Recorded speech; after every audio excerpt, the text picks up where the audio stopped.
Sir, welcome to my Operation Bobcat Lightning. I will be giving you a Paragraph 1 squad level brief. Our mission is that 1st Squad, 1st Platoon, Charlie Company will attack to destroy Objective Phantom no later than 30th, 2200, August 24th in order to deny enemy influence of Battalion DO.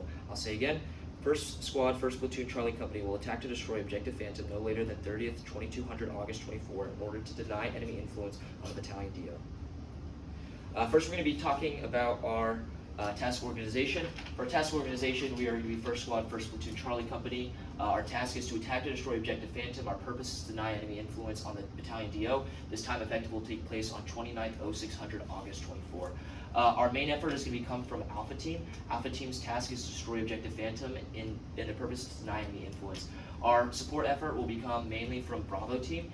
Their task is going to be support by fire. Their purpose is to deny enemy freedom of maneuver. And then finally, we have our attached gun team, which is going to be Alpha Team of Weapons Squad. Their task is to isolate, and their purpose is to prevent enemy influence on the DO. We'll now be going over the operations overlay. Some important things to consider is that our north direction is facing up. Our northings is going to be 37 degrees north, or 37 northings, 30 northings south. The eastings is going to be 17 northings east, and then 10 eastings to the west. Our north trace is going to go from Route Camaro over here by A.O. Ronan. Our southern limit is going to be the southern limit of the map right here. Our easting area is going to be the coastal mountains located here. And then our west eastings are going to be around the river right there. Our familiarization, we want to familiarize you with Objective Phantom right here, the patrol base at A.O. Ronan, and then Key Terrain 1, which is going to be this urban area directly next to Objective Phantom. Some things to really consider for our areas of interest. First off, our area of interest, our northings are 38 northings, and then our southern area is 25 northings. Our eastings go from 08 eastings to 19 eastings. One major thing to consider about for our area of interest is the indirect fires coming from the battery of PL-66 152mm mortars. They are triggered by the identification of a USF infantry greater than a squad size, and they take 10 minutes to react. So if we trigger that reaction from them, then that will very much hinder our operations. Here we have our generated GTAO. Just wanting to orient you north, south, east, and west. We go roughly from 37 northings to about 30 northings, and then we're going from about 16 eastings to 8 eastings. Some major areas to consider is first off our avenues of approach right here for the friendly forces and the enemy, our objective, which is going to be right here, our key terrain, which is labeled right there, and we're going to primarily be looking at avenue of approach 1. So some terrain to consider is the different avenues of approach. If we're going to be taking avenue of approach 1, there's going to be an LDA crossing to maneuver, and we're going to have to move over some restricted terrain in the urban area in order to get to our fighting positions. And friendly forces, with getting in these urban areas, need to avoid detection by the recon squad as well as the artillery team.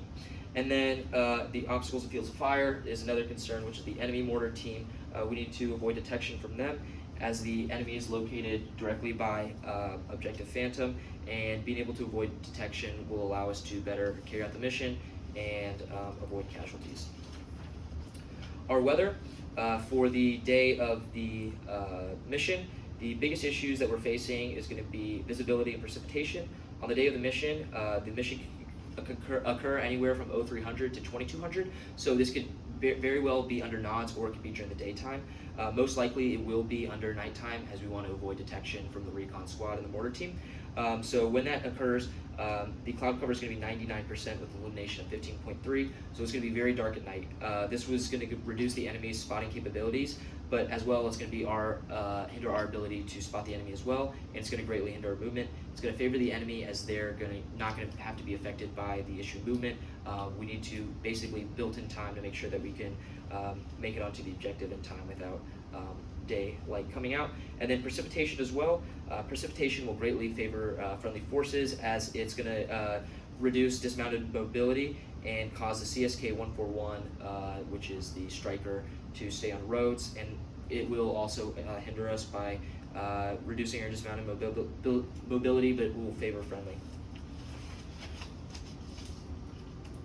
We're now going to go over the enemy composition at the infantry, at the company level. So we have a motorized infantry company.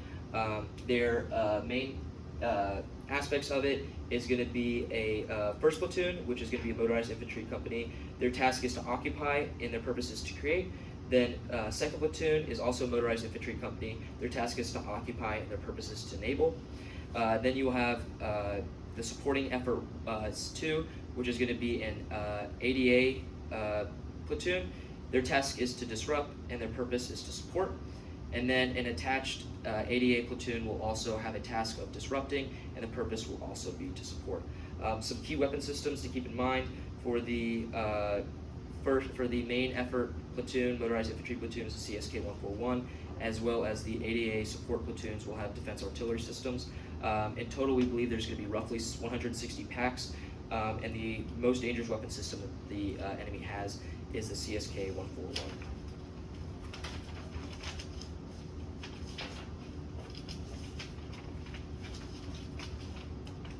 So at the platoon level, the units were facing a motorized platoon at above 90% strength.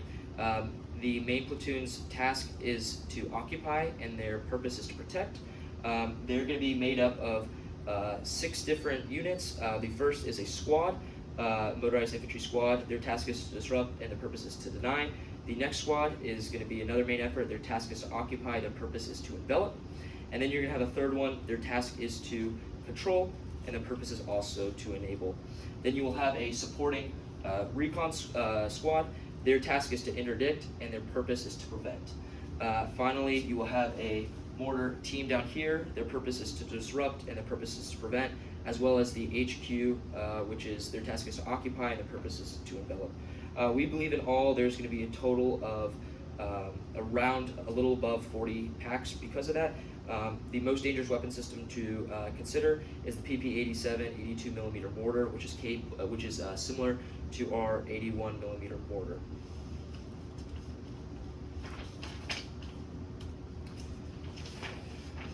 So our squad level that matters to us, our sit temp right here, we're going to be having the 2 main things to consider, which is going to be the mortar team as well as the recon squad. The recon squad, again, their task is to interdict and the purpose is to prevent.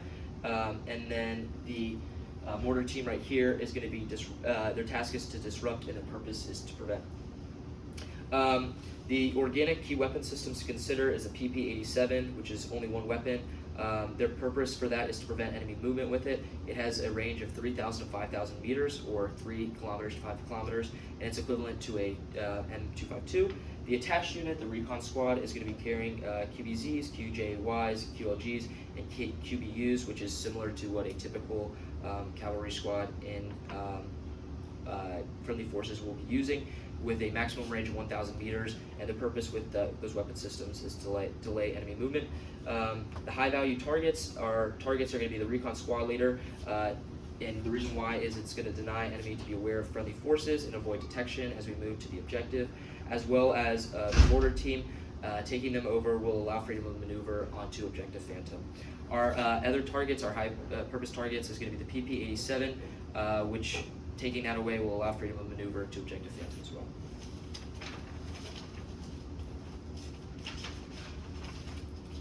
So our enemy capabilities by warfighting functions. First, we have the intelligent. Some of the main things to point out is just the movement and maneuvers, which are going to be a weakness for the enemy. Attacks on enemy mortar teams limits their maneuverability, as they are in a area of low terrain, and they're going to lack maneuverability, as well as fires is going to be a strength of theirs.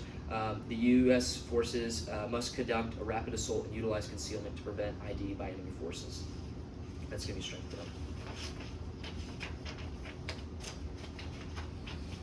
The purpose of the enemy's operation is to prevent friendly forces movement on or through terrain controlled by enemy forces. They will accomplish this by conducting a denying of friendly freedom of maneuver by alerting enemy forces of incoming friendly forces through recon. The decisive for this operation is the identification and action taken upon friendly forces. This is decisive because mortar teams lack close combat capabilities and require enemy support. The purpose of this enabler is fires to destroy friendly forces of greater than one squad to prevent the capture of Objective Phantom. Their end state is for the enemy, for friendly forces to be positively identified so that a fire team can take action. Right here we have our platoon level concept sketch. Below it we have our squad level concept sketch. To point out, we're going to have our main effort, which is going to be our test to destroy Objective Phantom with the support by fire coming from Bravo team, as well as isolation from the weapons squad, which is our security force.